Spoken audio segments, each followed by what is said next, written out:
नहीं, गठबंधन तो मंत्री कैसे दीर्घकालिक नहीं होगा। जैसे अगर सरकार में अगर संकट की स्थिति उत्पन्न होगी बहुमत को लेकर और ऐसा कोई निमंत्रण आया तो उस निमंत्रण को स्वीकार करते हुए समर्थन के आधार पर मैंने ये कहा था। मतलब विशुनगढ़ इकाई के द्वारा ये कार्यक्रम रखा गया था। इस क्षेत्र के जो प्रतिभाशाली छात्र छात्राएं हैं उन्हें सम्मानित किया गया और उन्हें एक मंत्र दिया गया कि आप लोग मेहनत के साथ अपनी मंजिल पर आगे बढ़िए। जहाँ भी आपको छोटी मोटी आवश्यकता होगी जो आपके जीवन में आकर बाधा डालेंगी उनमें हम लोग आपके साथ खड़े रहेंगे, आपकी मदद करेंगे और आपकी मंजिल तक आपको पहुंचाने में हम सब भी अपने भूमिका का निर्वहन करेंगे। तो निसंदेह आज के कार्यक्रम और इस प्रकार के कार्यक्रम चाहे किसी संस्था किसी संगठन के माध्यम से हो, बच्चों को मोटिवेट होने का अवसर मिलता है, बच्चे उससे प्रेरित होते हैं और उन्हें एक खुशी के साथ साथ एक पॉजिटिव वाइब मिलने का काम होता है।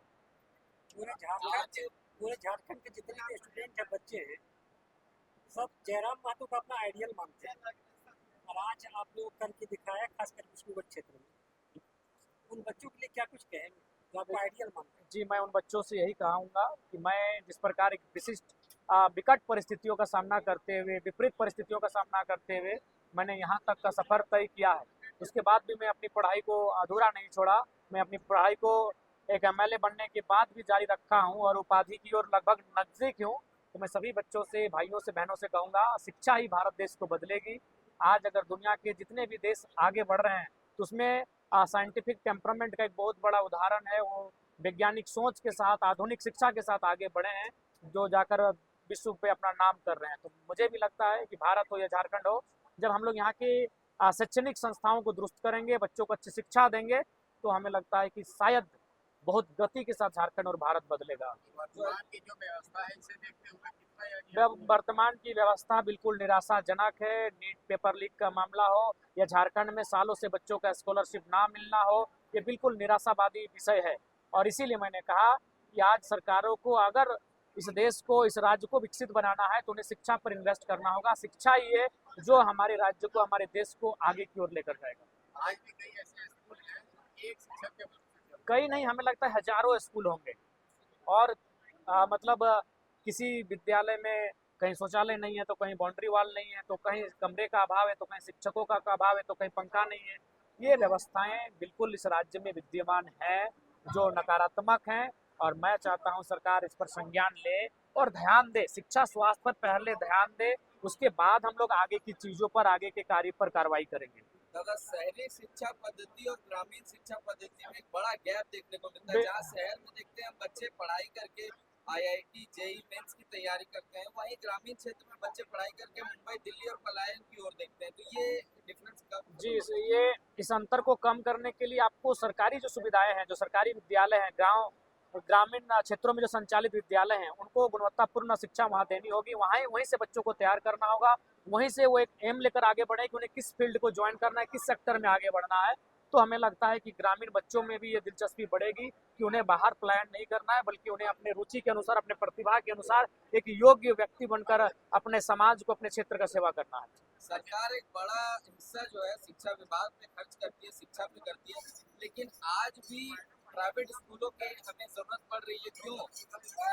देखिए, इसका मूल कारण है कि सरकारी तंत्र में करप्शन लिप्त होने के कारण, इसका मूल कारण है कि सरकारी सुविधाएं देरी से मिलने लगती है, सरकारी सुविधाएं गांव तक पहुंचते पहुंचते आधी हो जाती है, जिसके कारण आज प्राइवेट स्कूलों का भी आज भी बोलबाला है। तो इसे बदलने के लिए क्या करना होगा? इसके लिए बदलने के लिए हमें सरकार को एक रोड मैप बनाकर चलना होगा, उसमें से एक सर्वदलीय बैठक बुलानी होगी और सबसे राय परामर्श करना होगा कि बताइए, सब अपने अपने स्तर से बताइए कि हम लोग पहले झारखंड की शैक्षणिक व्यवस्था को कैसे बदले, उस अनुसार उन्हें कार्य करना होगा। और हमें लगता है 2 दिन में नहीं बदलेगा तो कम से कम 3 से 5 साल का एक प्लानिंग हो और उस प्लानिंग के तहत हमें काम करना होगा। पलायन का मुद्दा तभी सुलझेगा जब शिक्षा लोगों में मिले। बिल्कुल, एजुकेटेड होंगे तो अपनी योग्यता के अभी देखिए, अगर हमारे जो भाई बाहर ही गए हैं, हमें लगता है उनमें से 25% अपना बढ़िया काम कर रहे हैं, 75% एक साधारण वर्कर है।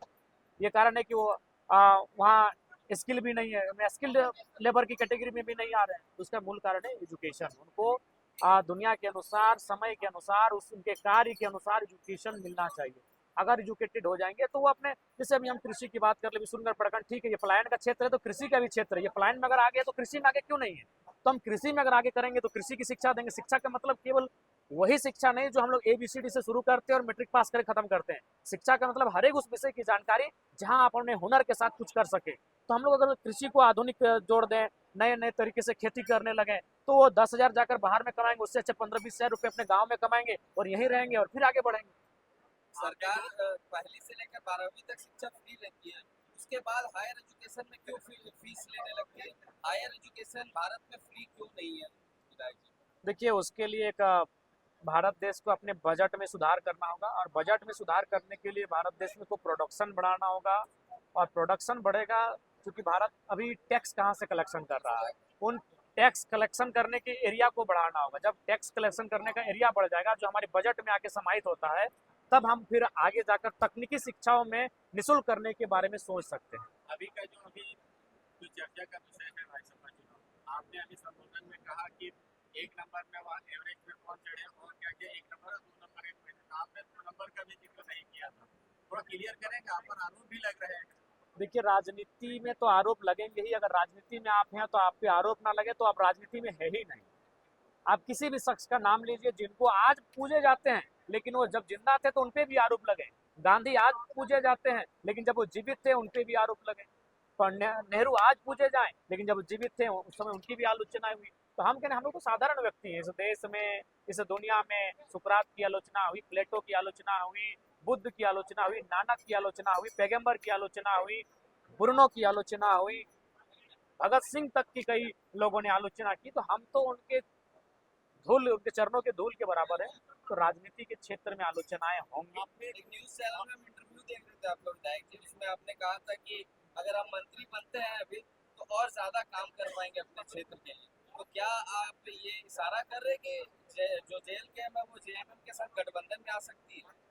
नहीं, गठबंधन तो मंत्री कैसे दीर्घकालिक नहीं होगा। जैसे अगर सरकार में अगर संकट की स्थिति उत्पन्न होगी बहुमत को लेकर और ऐसा कोई निमंत्रण आया तो उस निमंत्रण को स्वीकार करते हुए समर्थन के आधार पर मैंने ये कहा था। मतलब क्लियर है समर्थन के लिए आप रेडी है JMM को? नहीं, JMM नहीं, या कुछ भी हो सकता है। देखिए, आप भी जानते हैं सीटें कब क्या हो जाए अभी कहना मुश्किल है। हो भी सकता है मंत्री ने मुख्यमंत्री के लिए बोले। विधायक जी, ये डुमरी के बाद कहते हैं मांडू पे भी आप काफी समय देते हैं और यहाँ के जो वर्तमान विधायक हैं उनके बारे में कुछ कह सकते हैं? देखिए, उनके बारे में हम लोग क्या कहेंगे, आप लोग देख ही रहे हैं उनका आचरण, उनका व्यवहार, उनका क्या रह रहा है लोगों के बीच।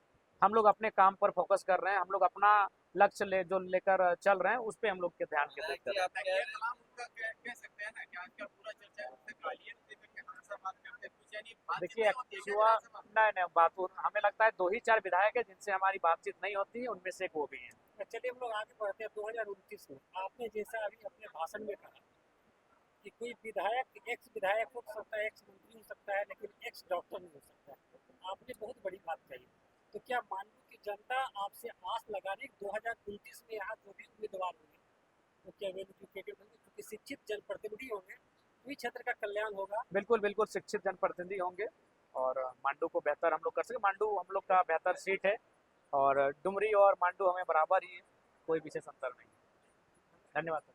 मैंने बारी से डुमरी में होती है तो उसके छीटे तो यहाँ मांडू तक तो आने ही चाहिए। हाँ बिल्कुल बिल्कुल, ये तो हमारा कनेक्शन भी पूरा ऊपर घाट का कनेक्शन भी है मांडू और डुमरी का। धन्यवाद लेकिन सर। सबसे ज्यादा चर्चा का विषय भी झारखंड में कहते हैं हजारीबाग भी जेल के लिए काफी चर्चा का विषय है। नहीं, हजारीबाग बिल्कुल बड़ा क्षेत्र है और इस हजारीबाग क्षेत्र में भी हम लोग का प्रभाव ठीक ठाक है।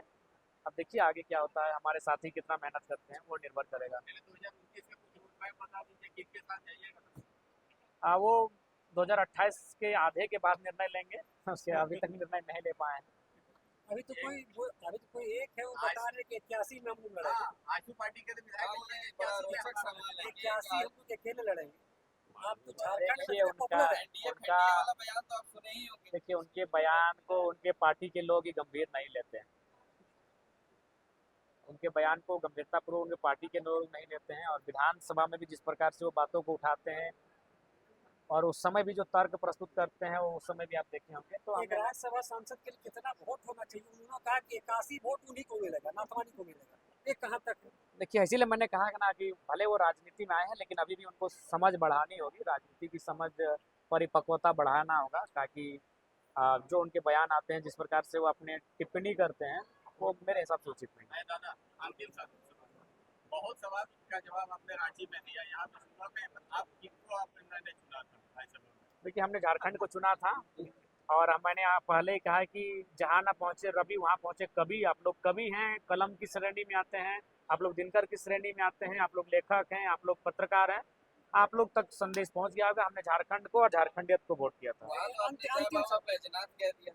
तो झारखंडियत में जय बाबा बैजनाथ का संबंध है, जय बाबा बैजनाथ का संबंध झारखंडियत से है, झारखंड से है, इसमें क्या बुराई एक है? अंतिम सवाल, जी 2029 में झारखंड में कितने जयराम होंगे? देखिए झारखंड में ज्यादा से ज्यादा जयराम होंगे तभी काम आसान होंगे। धन्यवाद, सबों को धन्यवाद। किनका किनका है?